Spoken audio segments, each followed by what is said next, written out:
Jane Eyre by Charlotte Bronte. Chapter 6. Guests at Thornfield Hall. 2 weeks later, a letter arrived from Mrs. Fairfax. "Mr. Rochester will return on Thursday," Mrs. Fairfax said. "Some of his friends will come here with him. There will be many guests at Thornfield Hall." On Thursday evening, Mrs. Fairfax, Adele and I were in Adele's bedroom. Mrs. Fairfax was looking out of the window. "The guests are arriving now," Mrs. Fairfax said. I went to the window and I looked out. There were 3 carriages. 2 people were riding horses. Mr. Rochester was riding his big black horse. A beautiful young woman was riding a white horse. Mrs. Fairfax pointed to the young woman. "That is Miss Ingram," the housekeeper said. Then she went downstairs. "Adele wants to go downstairs too." "No, Adele," I said. "We cannot go downstairs tonight. Mr. Rochester is talking to his guests."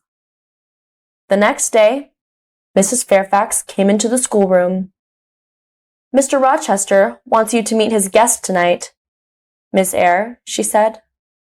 "Adele must meet them too." Later, Adele and I went quietly into the sitting room, and soon 8 ladies came into the room. One of them was tall, dark, and very beautiful.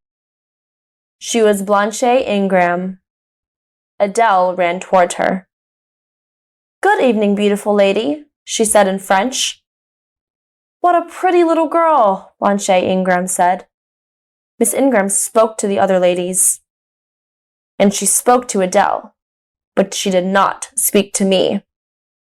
Half an hour later, the gentleman came into the room. I looked at Mr. Rochester. He saw me, but he did not speak to me. Miss Ingram pointed at Adele. "Why doesn't this little girl live at a school, Mr. Rochester?" she asked. "Adele learns her lessons at home," Mr. Rochester replied. "She has a governess." "Oh, yes, that small woman by the window," Miss Ingram said. "I had many governesses. I hated all of them. They were all ugly and stupid.